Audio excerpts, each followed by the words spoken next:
Percentage का हम लोगों ने लास्ट क्लास में कुछ चीज़ों को हमने देखा था, जिसमें कुछ क्वेश्चंस भी मैंने आप लोगों को दिए थे करने के लिए, और फ्रैक्शंस के कुछ क्वेश्चंस मैंने आप लोगों को बताया था कैसे फ्रैक्शन को हम लोग परसेंटेज में कन्वर्ट करते हैं और कैसे परसेंटेज से फ्रैक्शन और फ्रैक्शन से परसेंटेज में हम जा सकते हैं। ये चीज़ हमने देखी थी। और आप लोगों के लिए एक क्वेश्चन था मेरे पास। क्वेश्चन ये था कि एक अभी हाल ही में कुछ समय पहले अपोजिशन पार्टी ने गवर्नमेंट के खिलाफ, जो रूलिंग गवर्नमेंट है हमारी इस टाइम पे बीजेपी की, उसके खिलाफ एक नो कॉन्फिडेंस जो एक मोशन था वो लेकर आए थे। तो मैं आप लोगों से जानना चाहता हूं कि कौन से आर्टिकल के अंदर, कॉन्स्टिट्यूशन के कौन से आर्टिकल के अंदर ये लिखा गया है, ये लिखा हुआ है कि इस आर्टिकल के अंतर्गत कोई भी मेंबर जो है वो नो कॉन्फिडेंस जो है मोशन वो गवर्नमेंट के खिलाफ लेके आ सकता है। और साथ के साथ मुझे आप लोग ये भी बताओ कि क्या ये दोनों में से किसी भी हाउस के अंदर लेकर आया जा सकता है, लोकसभा या राज्यसभा में से किसी भी एक के अंदर। और तीसरी चीज़ आप लोग ये भी बताना कि हमारे कुछ मतलब कि रूल्स हैं, हमारे लॉ हैं पार्लियामेंट के अंदर भी, तो उसके कौन से रूल के अंडर ये नो कॉन्फिडेंस जो है गवर्नमेंट के खिलाफ लेकर आया जा सकता है। तो कुछ एक चीज़ें हैं, उसको मैं आप लोग थोड़ा सा रिसर्च करें, उसके बाद नेक्स्ट क्लास में इसके ऊपर हम लोग थोड़ा सा डिस्कस करेंगे। साथ के साथ देखिए, मैथ के साथ साथ अगर हम लोग थोड़ा सा 5-10 मिनट अगर करंट अफेयर्स पे भी काम करें, बात करें, तो उससे आप लोगों को थोड़ा सा बेनिफिट मिलेगा। और प्लस जो अभी करंट में हमारी जो रिक्वायरमेंट है जो हमारे एग्ज़ाम्स के लिए, वो भी पता चलेगा। अभी एक वैकेंसी आई है जीडी कांस्टेबल की एसएससी के अंदर, आप लोग देख लीजिएगा। इसको अप्लाई करना चाहो तो आप लोग अप्लाई कर सकते हो, ठीक है ना। वेबसाइट पे जाके आप डायरेक्टली इसको अप्लाई कर सकते हो, आप लोग की मर्जी है, ठीक है। मैं आप लोगों के साथ कंटिन्यू करूँगा। हमने लास्ट क्लास में कहाँ तक इसको कर लिया था? हाँ यार सॉरी, मैं इसको अपलोड करना भूल गया था सीट को। आज अपलोड करवा देंगे इसको, सीट को भी, ताकि आपको क्वेश्चंस वगैरह मिल जाएं आगे प्रैक्टिस करने के लिए, ठीक है। तो डोंट वरी, करूँगा इसको भी मैं। चलिए एक क्वेश्चन ट्राई करते हैं आज। देखिए एक क्वेश्चन आता है एग्जाम में बहुत ज़्यादा। क्वेश्चन क्या है, मैं लिख देता हूँ थोड़ा सा ना, जब तक अपलोड नहीं हुई है तब तक मैं इसको लिख देता हूँ। एक क्वेश्चन, ये क्वेश्चन नंबर 4 है। If x is less than y by 25%, then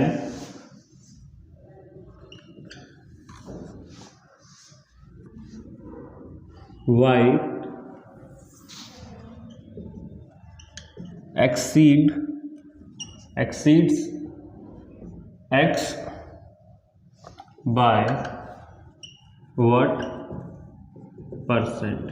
ठीक है, इसको आप लोग एक बार खुद भी ट्राई कीजिए, बाकी मैं बताता हूँ इसको क्वेश्चन क्या रहा है। क्वेश्चन कह रहा है अगर x जो है वो y से 25% कम है, तो आप ये बताइए कि y x से कितना प्रतिशत अधिक है। ठीक है, देखिए क्वेश्चन एग्जाम में कैसे पूछ लेता है, एक तो कई बार तो ना डायरेक्टली ऐसे भी पूछ लेगा आपको कि भाई x जो है वो डायरेक्टली भी कई बार ये पूछ लेता है, यही क्वेश्चन सेम ऐसे पूछ लेगा। देखो उसमें चेंजमेंट करने वाली जो एग्जामिनर के पास है वो ऑप्शन क्या क्या है, वो x और y की जगह पे क्या बोल सकता है, राम श्याम बोल देगा, ठीक है ना, या किसी का भी नाम मोहन सोहन कुछ भी ले सकता है, ठीक है। आपको चेंजमेंट के लिए इसमें जो परसेंटेज है 25% मिलेगा, 20%, 35%, 40%, कुछ भी दे सकता है, ठीक है। और क्या चेंज कर सकता है, यहाँ पे लेस की जगह पे मोर बोल सकता है, और पूछ क्या लेगा आपसे, लेस पूछ लेगा, कम, ठीक है। तो इस टाइप के जो क्वेश्चन है, ये इन टाइप के क्वेश्चंस के लिए मैं आपको एक चीज़ बताता हूँ, ठीक है ना, वो उन्हीं के हिसाब से आपको आगे जितने भी क्वेश्चन आप प्रैक्टिस करोगे ना, तो वो इसी टाइप में, ये टाइप कैसे, मैं वो बता रहा हूँ आपको टाइप कैसे बन रही है। देखो एक स्टेटमेंट है, उसके बाद क्या बोल रहा है, लेस। दो चीज़ें होती हैं इसके अंदर। पहली चीज़ तो ये कि लेस आपको बोलेगा और पूछेगा क्या, मोर या एक्सीड, ठीक है, ये आपसे पूछ लेगा, ठीक है। क्या तो स्टेटमेंट में पहले लेस होगा और क्या पूछेगा, मोर या एक्सीड पूछ लेगा, ठीक। दूसरा कंडीशन क्या बनता है इसमें, ये कंडीशन है इस क्वेश्चन के हिसाब से कि मतलब कि मैक्सिमम इस क्वेश्चन के बेसिस पे कितनी कंडीशन बन सकती हैं। दूसरी कंडीशन ये बन सकती है, आपको पहले बोलेगा मोर और क्या पूछ लेगा, लेस पूछ लेगा आपसे। हरी क्वेश्चन में आपसे क्या पूछ लेगा, लेस पूछ लेगा। ये दो कंडीशन इसमें बनती हैं। तो दोनों कंडीशन में मैं आपको बताऊंगा कि इसको कैसे कर सकते हो, ठीक है ना। मैं डायरेक्ट आपको तरीका बताऊंगा करने का कि करते कैसे इन क्वेश्चंस को। देखो अब स्टार्टिंग क्या बोल रहे, लेस बोल रहे हैं ना। अब आपने सबसे पहले क्वेश्चन में क्या देखना है, कितना परसेंटेज बोला उसने, 25%। तो इसको नीचे लिख लेते हैं, 25%। 25% का मतलब क्या होता है, फ्रैक्शन मैंने आपको याद करो लिखवाई थी सारी। तो 25% का मतलब होता है 1/4, ठीक है, इतना याद है, ठीक है। अब देखो क्वेश्चन में आपने सिर्फ स्टार्टिंग में देखना है कि क्या लिखा है, उसी के हिसाब से काम करना है। लेस का मतलब क्या होता है, कम, कम का मतलब माइनस। मोर का मतलब क्या, ज़्यादा, ज़्यादा का मतलब क्या, कुछ चीज़ को प्लस करो तभी तो मोर बनेगा, ज़्यादा बनेगा वो, ठीक है। तो आपने स्टार्टिंग में देखना है कि अगर लेस है तो क्या कर देना है आपने, माइनस कर देना है। अगर स्टार्टिंग में मोर है तो आपने क्या कर देना है, प्लस कर देना है, ठीक है। किसको करना है अब ये समझो। देखो यहाँ पे 1/4 फ्रैक्शन में बदल लिया, स्टार्टिंग में क्या है, लेस। तो लेस वाली कंडीशन में हम क्या करते हैं, माइनस कर देते हैं, ठीक। तो भाई इसमें से इसको माइनस कर दो तो कितना आएगा, 3। और जो भी आपका रिजल्ट आएगा उसको सिर्फ क्या करो, नीचे वाले से रिप्लेस कर दो, ठीक है। तो मैं रिप्लेस करता हूं तो कितना हो गया, 1/3। और भाई 1/3 का मतलब क्या होता है परसेंटेज में, 33 1/3%। और ये आपका आंसर, ठीक है, यही आंसर इसका, ठीक। तो ज़्यादा ना इसको स्टेप वाइज ले जाकर आप इसको ट्रिक के अंदर या एक शॉर्ट ट्रिक में कैसे कर सकते हो, इसको करने का तरीका यही है। अगर स्टार्टिंग में लेस बोल रहा है तो माइनस कर दो, ठीक है। सबसे पहले परसेंटेज को किसमें कन्वर्ट करा, फ्रैक्शन में। जो भी फ्रैक्शन आई उसको फ्रैक्शन में लिख दिया। आपने क्या करना है, अगर यहाँ पे स्टार्टिंग में लेस है तो लेस कर दो, माइनस कर दिया। तो इन दोनों को लेस करोगे कितना आएगा, 3 का डिफरेंस आ गया। और जो भी रिजल्ट आएगा यहाँ पे उसको नीचे वाले से क्या कर दो, रिप्लेस कर दो। रिप्लेस करके ऊपर वाले को मत छेड़ना, ऊपर से कुछ भी हो जाए 2 3 4 कुछ भी हो, उसको एज इट इज रहने देना, ठीक है, उसको एज इट इज रहने दो। और नीचे वाले को क्या करो, रिजल्ट से रिप्लेस कर दो। कितना आ गया, 1/3। तो आंसर कितना आ गया इसका, 33 1/3%। अगर ये मान लो मोर होता, ठीक है, अगर क्या होता, मोर होता तो इसको ऐड कर देते हम। अगर स्टार्टिंग में मोर होता तो ऐड कर देते, तो 1 + 4 कितना, 5। तो ये 1/5 हो जाता, कितना हो जाता, 20%। तो ऐसे क्वेश्चंस के अंदर आपको पेन यूज करने की भी जरूरत नहीं है, आपको सिर्फ और सिर्फ इसको देखो। देखो अब मैं कैसे कर सकते हैं इसको, कितना बोला, 25%। 25% का मतलब क्या होता है, 1/4, ठीक। 1/4, 4 में से घटाओ कितना आएगा, 3। 4 की जगह पे 3 रखो, कितना आएगा, 1/3। और 1/3 का मतलब क्या होता है, 33 1/3%। तो आपको आंसर मिल गया। आप लोग बुक में देखोगे ना, क्वेश्चंस की कोई भी बुक उठा लेना, उसमें क्वेश्चंस आपको ऐसे मिलेंगे कि मान लीजिए अगर ऑरेंज का जो वेट है वो मैंगो से 25% कम है, तो ये बताइए मैंगो का ऑरेंज से कितना ज़्यादा है, कितना परसेंट ज़्यादा है। तो ये इस तरीके से, या फिर पूछ लेगा कि अगर राम की सैलरी श्याम से 25% कम है, तो ये बताइए श्याम की सैलरी राम से कितनी ज़्यादा है। तो ये सेम मतलब कि आपको इसमें चेंजमेंट सिर्फ 2-3 चीज़ों में देता है। क्या तो इनमें जो ये वेरिएबल है इनके अंदर चेंजमेंट देगा, नहीं तो ये लेस और एक्सीड या मोर वाले कंडीशन के अंदर चेंजमेंट देता है। भाई इससे ज़्यादा कोई चेंजमेंट नहीं आती इनके अंदर, और मैक्सिमम परसेंटेज चेंज कर देगा। यहाँ से डिजिट कुछ भी हो, क्या फर्क पड़ता है, करने का तरीका आपको अप्रोच यही रहेगी, ठीक है। इसी को आपको लेकर आगे चलना है, ठीक है। चलो तो इसको आप एक बार नोट डाउन कर लो, फिर अगला क्वेश्चन पे चलेंगे, अगला क्वेश्चन देखेंगे, ठीक है। करो इसको।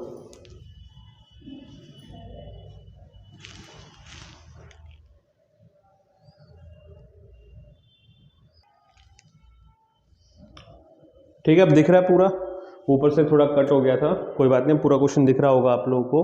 तो इसको एक बार नोट डाउन करो फटाफट, फिर आगे बढ़ते हैं। चलिए अगला क्वेश्चन देखिए आप लोग। अगला क्वेश्चन क्या कह रहा है आपको, कह रहा है कि अगर if x is 10% more than y, then by what percent is y less than x। कह रहा है यदि x जो है वो y से 10% ज्यादा है तो ये बताइए कि y x से कितना कम है। तो अब इसमें मैंने आपको अभी लास्ट क्वेश्चन में कुछ चीज़ों को ध्यान रखने के लिए बोला था। क्या क्या चीज़ें थी? सबसे पहला तो आपने देखना है परसेंटेज, ठीक है। उसके बाद देखना है स्टार्टिंग में मोर है कि लेस। बस ये दो चीज़ों से आपका क्वेश्चन खत्म हो जाएगा, ठीक है ना। यहाँ मोर, वहाँ पे लेस, ठीक। एसएससी का फेवरेट क्वेश्चन है ये, इस टाइप के क्वेश्चन सबसे ज़्यादा पूछती है वो परसेंटेज के अंदर। और कोई भी अगर आपका सेंट्रल गवर्नमेंट का कोई और भी एग्जाम होता है, जैसे कि अभी आईबी का सिक्योरिटी असिस्टेंट का एग्जाम आने वाला है, उसके फॉर्म फिलअप वगैरह हो चुके हैं लगभग, तो उसके भी जब एग्जाम आएंगे तो उसमें ऐसे इस टाइप के क्वेश्चन बहुत ज़्यादा पुटअप होते हैं, ठीक है। आप लोग प्रीवियस ईयर के क्वेश्चन पेपर उठा लेना, क्वेश्चन मिल जाएगा आपको ऐसा। तो देखिए क्या करा हमने, लिखा 10%। 10% को फ्रैक्शन में हम क्या लिखते हैं भाई, 1/10। अब हमें क्या करना है, इसको इन दोनों को ऐड करना है कि माइनस करना है, ये कौन बताएगा? ये पहले वाले क्या लिखा है यहाँ पे, मोर। तो मोर का मतलब ज़्यादा, ज़्यादा मतलब ऐड करना, ठीक है। जोड़ दिया, कितना आया 11। और क्या करना है, इसको इससे नीचे वाले से सिर्फ रिप्लेस कर देना है। तो अगर हम इसको रिप्लेस करते हैं तो कितना हो जाएगा 1/11। और 1/11 का मतलब क्या होता है परसेंटेज में, 9, 1/11%। ये आ गया आंसर, ठीक है ना। तो इस तरीके से हमारी पूरी मैथ चलेगी। इतने छोटे छोटे कुछ सेकंड्स के अंदर हम लोग को अपने क्वेश्चंस को रीड भी करना है। अब देखो कुछ लग रहा है आपको थोड़ा बहुत कि अब हम लोग 30 से 40 सेकंड के अंदर, 30 से 40 छोड़ो, जब प्रैक्टिस पे आप आ जाओगे ना, तो मैं कह रहा हूँ आपको 20 से 30 सेकंड के अंदर ही आप लोग अपने क्वेश्चंस को सोल्व कर पाओगे। अब देखो इस क्वेश्चन को पूरा पढ़ने की क्या जरूरत है, आप ये देखो ना, कीवर्ड्स, जो कीवर्ड होते हैं ना उनको उठाया करो। ये परसेंटेज, मोर और आखिरी में लेस, क्या तो लेस, आखिरी में मोर, तीन चीजें हमने देख ली। उसके बाद सीधा कन्वर्ट करो 10% को, मतलब क्या होता है 1/10। और अगर स्टार्टिंग में मोर बोल रहे तो जोड़ दो भाई, 1 और 10 कितना 11, और उसको 11 को 10 से रिप्लेस करो 1/11। और 1/11 का मतलब क्या होता है, 9 से 1/11%। इसमें पेन की भी यूज नहीं पड़ेगी यार, जरूरत नहीं पड़ेगी भाई, आप लोग कोशिश करो, हो जाएगा। और जो प्रैक्टिस ही नहीं करेगा तो उसके लिए भाई सब कुछ बेकार है, ठीक है। ये बात ध्यान रखिएगा, अगर आप लोग प्रैक्टिस नहीं कर रहे हो तो उस कंडीशन में बिल्कुल सब चीजें बेकार हैं, है ना। चलो, और भाई देखो कुछ चीजें ऐसी हैं जो कि आप लोगों को पता है कि गवर्नमेंट जो है इस टाइम पे ज़्यादा फोकस कर रही है प्राइवेटाइजेशन के लिए और कॉन्ट्रेक्चुअल चीज़ों के लिए। तो गवर्नमेंट वैकेंसीज बहुत कम होनी स्टार्ट हो गई। चुनाव का माहौल जब आता है तो थोड़ी बहुत वैकेंसीज ये निकाल देते हैं, अदरवाइज 5 साल आप देखो, ट्रैक रिकॉर्ड उठा के देखो गवर्नमेंट का, तो इतनी वैकेंसीज नहीं आती हैं, है ना। तो भाई जो भी अगर गवर्नमेंट जॉब के पीछे है तो आप लोग अपनी प्रैक्टिस शुरू करो, क्योंकि जिस समय पे आप लोग इस क्लास को ले भी रहे हो ना, उस टाइम पे ध्यान रखना आपके जैसे कई लाख लोग जो हैं वो मॉक टेस्ट दे रहे होंगे, वो ये सब चीज़ें कर चुके हैं, वो करने के बाद अब सिर्फ प्रैक्टिस कर रहे हैं, सिर्फ अपने आप को बिल्डअप करने के लिए, अपने आप को ब्रशअप करने के लिए प्रैक्टिस कर रहे हैं। और अभी तो आप सीख रहे हो, सोचो कितना कंपटीशन है। एक अभी सिक्योरिटी असिस्टेंट के अंदर, सिक्योरिटी असिस्टेंट नहीं, आपका कौन सा एग्ज़ाम था, हाँ यूपीपीएससी का जो आपका आरओ का जो एग्ज़ाम है, उसके लिए लगभग 18 से 20 लाख के बीच लोगों ने फॉर्म भरे हैं, ठीक है ना। तो अब देख लो कंपटीशन कितना ज़्यादा है, बहुत ज़्यादा कंपटीशन है, बहुत ज़्यादा। तो आप लोग, जो आपको सबसे ज़्यादा फोकस करना है ना एग्ज़ाम को क्रैक करने के लिए, वो है टाइम मैनेजमेंट, ठीक है। इस टाइम मैनेजमेंट को अगर आप लोग फोकस करते हो, इस टाइम मैनेजमेंट को अगर आप मैनेज कर लेते हो, तो ये आपको एग्ज़ाम क्रैक करने में 100% हेल्प करेगा। और यही एक सीढ़ी है, यही एक सीढ़ी है आपके लिए टाइम मैनेजमेंट, जो आपको आपके गोल के पास लेकर जाएगी। ध्यान रखना इस बात का, इस टाइम मैनेजमेंट के अलावा ना और कोई रास्ता नहीं है सिलेक्शन का क्योंकि सबको सब कुछ आता है। मैं कह रहा हूँ अगर कोई भी एग्जाम, कोई भी क्वेश्चन पेपर आप लोगों को, जो एक एवरेज स्टूडेंट है उसको अगर हम दे देना भाई पूरा दिन है तेरे पास, आराम से इस क्वेश्चन पेपर को सोल्व कर, तो वो भी सिलेक्शन ले जाएगा। लेकिन ये आप लोग देखोगे, पहले एग्जाम में 2 आवर्स मिलते थे, फिर 1.5 आवर किया, अब 1 आवर कर दिया है काफ़ी जगहों पे, ठीक है ना। मेन जो है वो 1 आवर हो चुका है, 60 मिनट देते हैं हम। तो सोचो 2 आवर से 60 मिनट क्यों लेकर आए, क्योंकि कंपटीशन बढ़ता है ना, तो कंपटीशन जब बढ़ता है तो आपके जो लेवल है एग्जाम का उसको टफ किया जाता है। अब मैथ एक ऐसी चीज़ है यार, आप हर जगह कुछ नई चीज़ ले आओ, लेकिन मैथ में नया क्या लेकर आओगे? वो नया सिर्फ इतना ही होता है कि इस क्वेश्चन को घुमाना शुरू कर देगा बस, ठीक है। लेकिन अगर आपके कंसेप्ट ठीक है, कंसेप्ट आपको समझ में आ चुके हैं और आप अपने क्वेश्चंस को आप अपने टाइम मैनेजमेंट के अंदर अगर कर लेते हैं तो आपको इजीली सारे क्वेश्चन हो जाएंगे और आप अपने गोल को, अपने एम को अचीव भी कर पाओगे। अदरवाइज भाई और कोई तरीका नहीं है, ठीक है। तो आप लोग जितनी प्रैक्टिस करोगे उतना ही अच्छा है। एक बार ये क्वेश्चन जो मैंने कराया उसको एक बार आप नोट डाउन कर लीजिए, फिर आगे बढ़ते हैं इस क्वेश्चन के अंदर ही, ठीक है।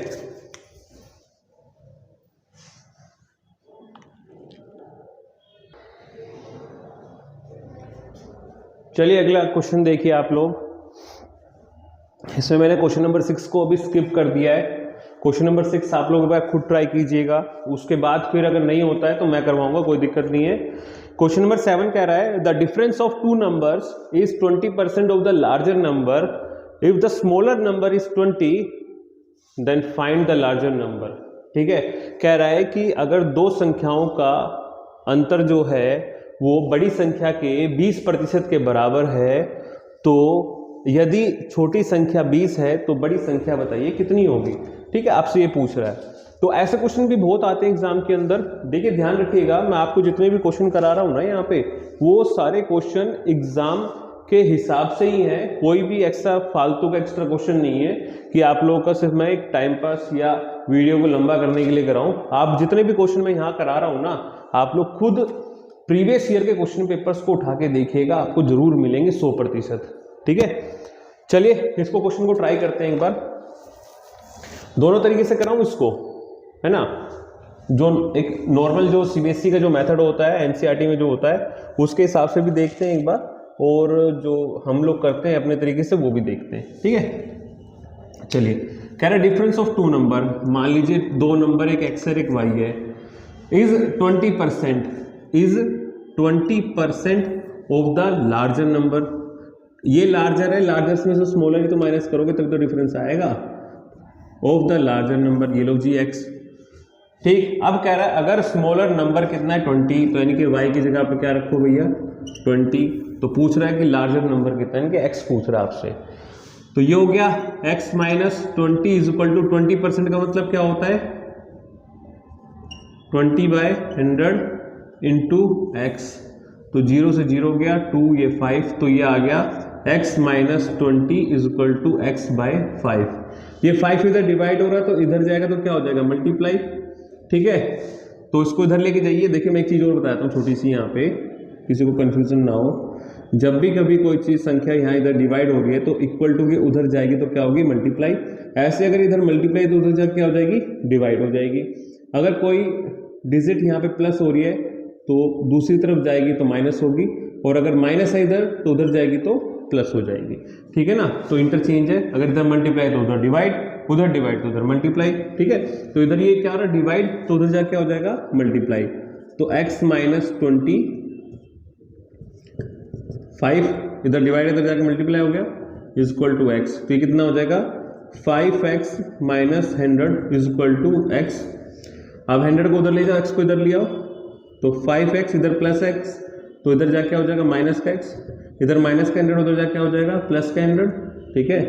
तो ये कितना हो जाएगा 4x इज इक्वल टू 100, तो x कितना आ जाएगा 100/4, इसको काटो कितना आएगा x की वैल्यू कितनी आ जाएगी 25। तो यानी कि जो हमारा लार्जर नंबर है वो कितना है 25, ठीक। अब हम इसको अपने तरीके से करके देखते हैं एक बार, जो हम लोग करते थे, मतलब जो मैं आपको बता रहा हूँ उस तरीके से करना है इसको। देखो क्या उठा लो परसेंटेज, जब भी अब ना आप लोग की प्रैक्टिस भी बन जाएगी कि जब भी क्वेश्चन आएगा परसेंटेज का तो तुम लोग परसेंटेज पे काम करना शुरू कर दोगे, ठीक है, ना कि पूरे क्वेश्चन पे। अब 20% बोल रहा है तो 20% का मतलब सबसे पहले क्या करो, इसको फ्रैक्शन में डालो 1/5, ठीक है। अब इसने बोला difference of two number is 20% of the larger number. ये 20% किसका है लार्जर नंबर का है, तो ये 1 किसको रिप्रेजेंट कर रहा है यहाँ पे, मैंने आपको याद करो पहली इंट्रोडक्शन क्लास में बताया था कि ये किसको बता रहा है, 1/5 का मतलब क्या था भैया, 5 डब्बे हैं,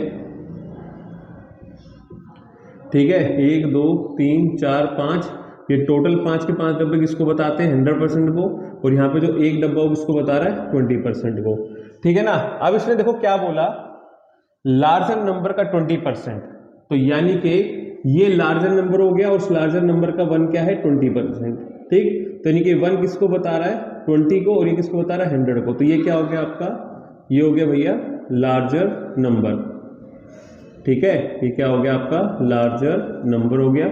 और ये 1 क्या है आपका 20%। चलो अब मुझे स्मॉलर निकालना है, अब मुझे 5 से छोटा नंबर निकालना है, तो 5 में 1 को जोड़ू तो छोटा मिलेगा 5 से, या 5 में से 1 को माइनस करूं तो मुझे छोटा मिलेगा। सीधी सी बात है, 5 में से 1 को माइनस करोगे तभी आपको क्या मिलेगा, स्मॉलर नंबर मिलेगा, और यही है आपका स्मॉलर नंबर। और क्वेश्चन में स्मॉलर नंबर कितना बता रहा है आपको, 20। तो कंपेयर कर लेते हैं, तो 4 यूनिट यानी कि कितने के बराबर, 20 के बराबर। तो कितना टाइम ज्यादा, 5 टाइम। देखो अगर स्मॉलर नंबर जो है वो 5 टाइम ज्यादा है, तो बाकी सबको भी क्या करो आप, 5 टाइम कर दो, ठीक। 5 आ गया, और यहाँ कितना आ गया, 25। तो लार्जर नंबर कितना आ गया, आपका कितना आ गया, 25, और डिफरेंस कितना आ गया लार्जर और स्मॉलर का, 5 आ गया। इसको आप रीचेक भी कर सकते हो कि आपका आंसर सही आया कि गलत आया। देखो लार्जर में से उसका 20% माइनस कर दो तो क्या मिलना चाहिए, स्मॉलर नंबर, और स्मॉलर नंबर आ रहा है 25 में से 5 को माइनस करो तो 20 आ गया, तो ये आ गया आपका लार्जर नंबर, ये है आपका, मैं लिख देता हूं स्मॉलर नंबर, ठीक है। अब इसमें ध्यान देने वाली क्या बात है, अगर यहां बोलता स्मॉलर नंबर, ठीक है, ध्यान से देखिएगा, अगर यहाँ लार्जर नंबर की जगह पे बोलता स्मॉलर नंबर, तो ये क्या होता स्मॉलर, और लार्जर निकालना तो फिर क्या करते हैं हम, एक को ऐड कर देते, तो यहाँ पे आ जाता हमारा लार्जर नंबर, ठीक है। तो सेम उसी तरीके से आप कंपेयर कर लेते तो आंसर आ जाता। बात समझ में आई आपको, ठीक है। इसको आप एक बार नोट डाउन कर लो, फिर आपको मैं 1-2 टाइप और कराता हूँ, उसके बाद फिर आप लोग खुद ट्राई कीजिएगा, सारी चीजों को करेंगे, इसको भी धीरे धीरे सब चीजों को, थोड़ा सा अभी मैं ना ज्यादा स्पीड से चीजों को खींच नहीं रहा हूँ, थोड़ा सा आप लोग का एक कॉन्फिडेंस बिल्डअप हो जाए क्वेश्चंस को करने के लिए मैथ में, उसके बाद फिर एकदम से स्पीड थोड़ी सी खींचेंगे ताकि जल्दी आपका सिलेबस हो जाए, ठीक है ना। कोशिश करेंगे कि जनवरी तक आपको सारे चैप्टर्स पे मैं आपको कुछ करवा दूँ, है ना, ताकि आप आराम से एग्जाम अपना दे सकें। चलिए करिए।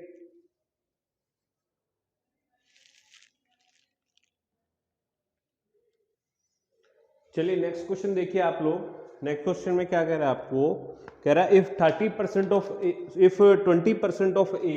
Is equal to 30% of B is equal to 1/6 of C, then find A ratio B ratio C. कह रहा है यदि ए का 20% बी के 30% के बराबर है तथा 1/6 1/6 सी के 1/6 के बराबर है, तो आप ज्ञात करें ए अनुपात बी अनुपात सी कितना होगा, ठीक है। आपको ये क्वेश्चन भी बहुत मिलेगा आपको एसएससी में, और यूपी के कोई भी एग्जाम है तो उसमें भी मिलेगा, और ये सीसेट वगैरह में भी 1-2 बार पूछा गया है यूपीएससी के भी, तो ये आपको क्वेश्चन बहुत काफी जगह पे मिलेगा। देखिए अगर इसको आप सोल्व करोगे ना, तो मैं बता रहा हूँ सोल्व करते करते आपका ये पूरा बोर्ड जो है नॉर्मल मेथड से भर जाएगा। इसको मैं आप बिल्कुल एक सिंपल तरीके से समझाने की कोशिश करूंगा, और कुछ सेकंड के अंदर ही खत्म होने वाला क्वेश्चन है ये, तो आप लोग ट्राई कीजिएगा समझने का। सबसे पहला काम आपको क्या करना है, इन प्रतिशत को बदल दीजिए फ्रैक्शन में। तो 20% का मतलब कितना होता है, 1/5, 20% is equal to 1/5 of A, of का मतलब multiply A is equal to 30/100 into B, और ये तो ऑलरेडी फ्रैक्शन में है 1/6 इंटू सी। तो भाई 0 से 0 गए तो कितना बच गया हमारे पास, ये बच गया 3/10 बच गया, ठीक है यहाँ तक। उसके बाद आपको क्या करना है, कर देते हैं मल्टीप्लाई। हालांकि इतना मैं सिर्फ समझाने के लिए थोड़ा सा स्टेप ले रहा हूँ, अदरवाइज जब आप सोल्व करोगे ना तो इतनी चीजों की जरूरत नहीं पड़ती, ठीक है। देखिए तो ये हो गया a/5, ये हो गया 3b/10, और ये हो गया c/6, ठीक है। अब आपको निकालना क्या है, a ratio b ratio c, a अनुपात b अनुपात c, आपको निकालना है।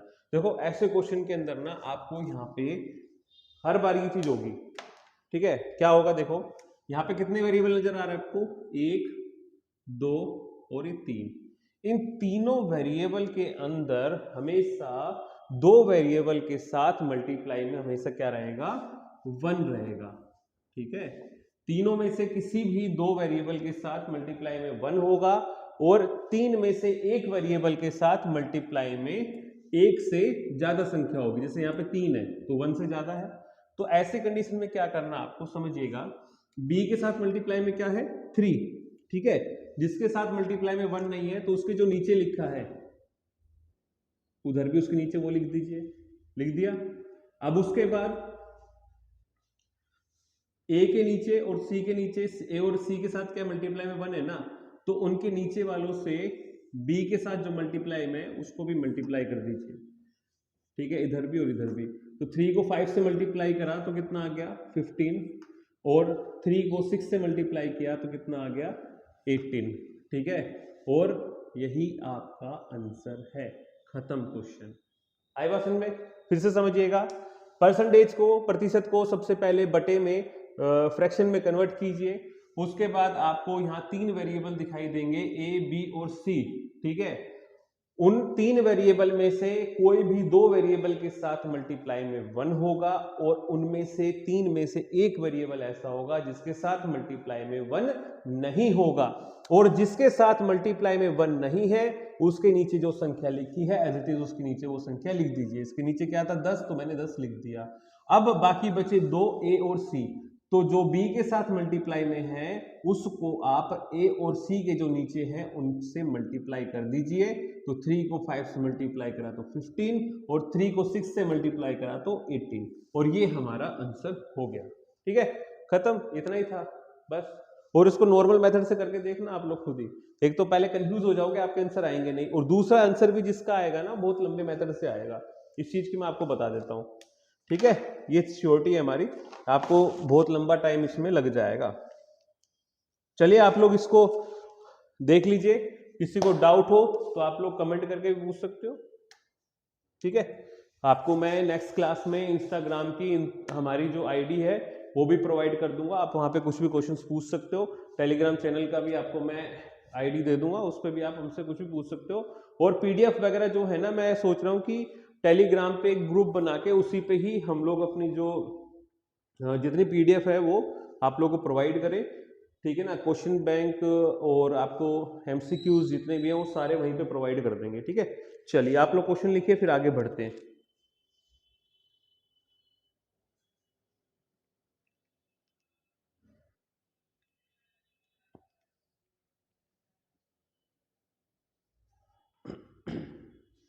चलिए आज ना वैसे इतना ठीक है, ये 4-5 क्वेश्चन हमने करे हैं, तो आप लोग इसी की प्रैक्टिस करना।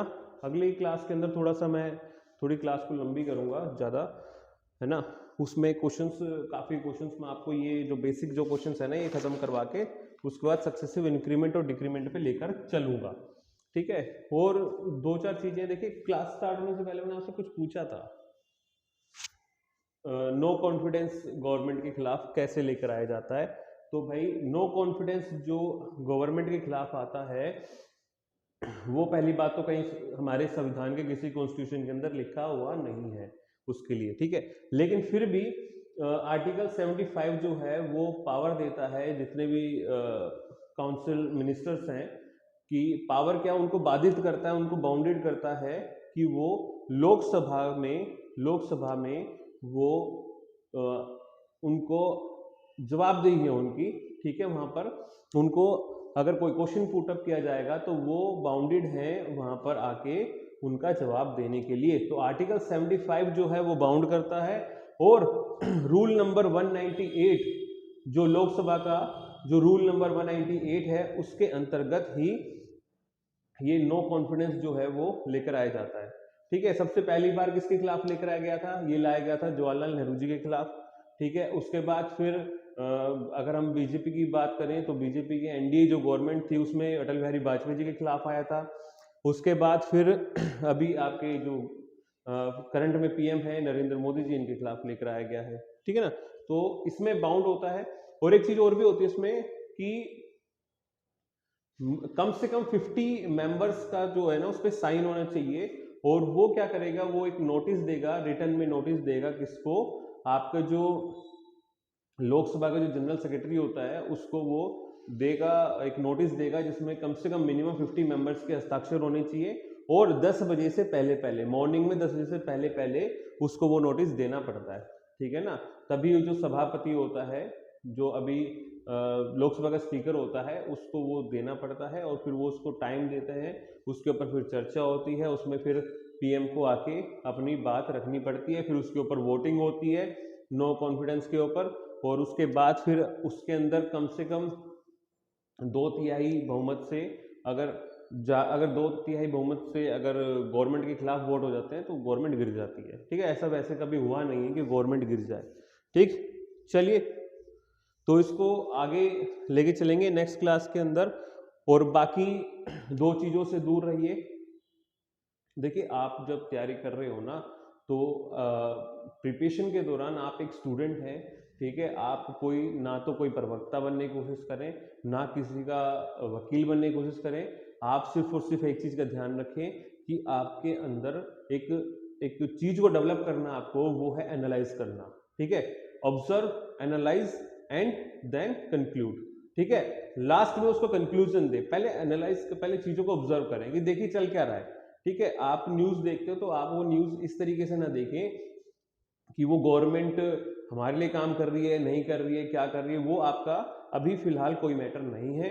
क्योंकि अगर गवर्नमेंट कुछ गलत भी कर रही है तो आप उसको ऑब्जर्व करें कि ये गलत क्यों हो रहा है, उसके बाद उसको एनालाइज करें, उसको आप ये देखें कि वो कॉन्स्टिट्यूशन के अंडर है या नहीं है। अगर कॉन्स्टिट्यूशन के अंडर है तो कौन से आर्टिकल के अंदर है, क्योंकि जितनी भी घटनाएं होती हैं ना, जितनी भी सिचुएशंस बनती हैं पॉलिटिक्स के अंदर, तो वो आपके लिए कुछ सिखाने के लिए, आपको सीखने के लिए है, ठीक है ना। आप उसको अलग तरीके से सीखिए, औरों की तरह व्हाट्सएप मैसेज के ऊपर जाके ना सीखें। अपने खुद की एक एनालाइज करने की पावर को डेवलप करें अपने अंदर, और चीज़ों को ऑब्जर्व करें कि भाई अगर ऐसा हो रहा है तो जैसे कि मान लीजिए सपोज अभी हाल ही में शिवसेना की सरकार गिरी, मतलब शिवसेना मतलब कि जो अगाड़ी दल था उनकी सरकार गिरी महाराष्ट्र के अंदर, तो उसमें बहुत सारे उतार चढ़ाव आए कि भाई कैसे किसी पार्टी की, अभी देखो नॉर्मल अगर हम बात करेंगे तो मैं एक नॉर्मल बात करूं तो भाई बीजेपी ने क्या करा वहाँ पे, शिवसेना के जो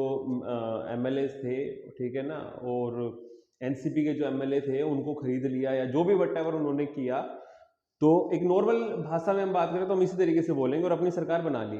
लेकिन as a student, as a हम लोग जब तैयारी कर रहे हैं तो हम सिर्फ इतनी सी बात के ऊपर नहीं रुक सकते, हमें देखना होगा कि कॉन्स्टिट्यूशन के कौन से आर्टिकल के तहत कोई भी एमएलए अपनी पार्टी को, या कितने नंबर ऑफ एमएलए अपनी पार्टी को छोड़कर दूसरी पार्टी को ज्वाइन कर सकते हैं और दूसरी पार्टी की गवर्नमेंट को बना सकते हैं। तो हमारे लिए 2-3 चीजें क्या है कि सबसे पहली चीज तो आपको ये देखनी है कि कॉन्स्टिट्यूशन के कौन से आर्टिकल के तहत वो चीज हुई है, ठीक है।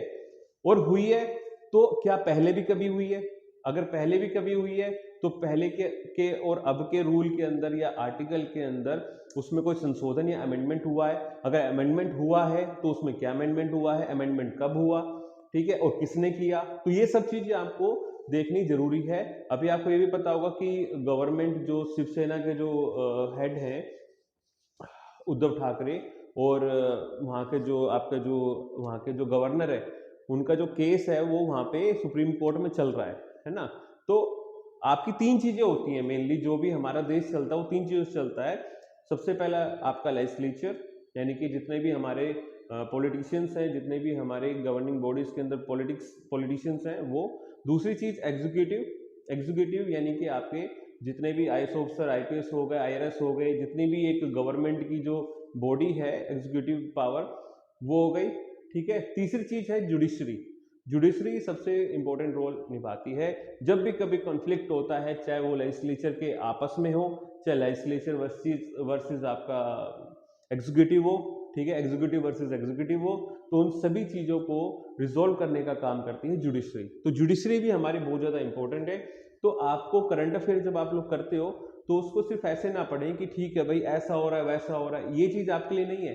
आपके लिए है कि ऐसा हो रहा है तो कौन से रूल के अंडर हो रहा है, ठीक है, क्या ये कौन से आर्टिकल के अंदर हुआ, क्या इससे पहले भी कभी हुआ, क्या अभी हो रहा है, अभी हुआ तो किसने किया, क्यों करा, ऐसी क्या नीड हुई, है ना। कोई भी चीज होती है तो उसकी कुछ जरूरत होती है, ठीक। तो उस जरूरत को समझें, अपने आप अपनी जो एक थिंकिंग पावर है उसको डेवलप कीजिए, एनालाइज करने की पावर को डेवलप कीजिए, ऑब्जर्व कीजिए चीज़ों को जितना हो सकता है, उसके बाद फिर कंक्लूजन खुद बनाएं, ठीक है, ना कि सुनी सुनाई बातों के ऊपर जाएं। अभी एक मुद्दा और भी चल रहा है जिसके अंदर कि आपने देखा होगा बहुत ज़्यादा, मतलब कि वो न्यूज़ में भी आ रहा है, एक है रिजर्वेशन, ठीक है। रिजर्वेशन का मुद्दा जो है इस टाइम पे बहुत ज़्यादा, आपने देखा होगा बिहार के अंदर कह रहे हैं कि भाई आप कास्ट के अकॉर्डिंग एक जनगणना कराइए, उन्होंने बिहार में करवाया भी है। उसके बाद फिर उन्होंने बोला कि जो रिजर्वेशन है वो 50% से बढ़ा के उन्होंने 70-75% कर दी है, तो आने वाले जितने भी एग्जाम होंगे तो उसके अंदर उसी के अकॉर्डिंग ही आपके जो एग्जाम्स हैं उसके अंदर वैकेंसीज जो हैं वो सिलेक्शंस होंगे उसी के अकॉर्डिंग। तो क्या वो संविधान के अंतर्गत है, क्या वो कॉन्स्टिट्यूशन के किसी आर्टिकल के अंदर आती है? क्या अभी जैसे कि बोला, कुछ लोग ये भी बोल रहे हैं कि भाई ये तो कॉन्स्टिट्यूशन में है ही नहीं कि 50% से ज़्यादा रिजर्वेशन आप दे ही नहीं सकते, तो आप 70-75% रिजर्वेशन कैसे कर रहे हो? तो वो चीज़ें हमारे लिए और आपके लिए समझने के लिए और एनालाइज करने के लिए, ऑब्जर्व करने के लिए, क्या ऐसा सच में है? क्या ऐसा हो सकता है कि हम 50% से ज़्यादा रिजर्वेशन को बढ़ा सकते हैं? तो ये सब चीज़ें आप लोगों को पढ़नी और समझनी बहुत ज़रूरी है। आप, और इलेक्शन का तो वैसे भी इलेक्शन काफ़ी जगह पे हो भी गए हैं, तो आपको सब चीज़ों को देखना पड़ेगा, यानी कि आपको एक तरीके से 10 मुंह वाला रावण बनना पड़ेगा, जो हर जगह से ज्ञान को अर्जित करे और उसको एनालाइज करे और अपने एग्जाम के अंदर उसका कंक्लूजन देकर आए, ठीक है।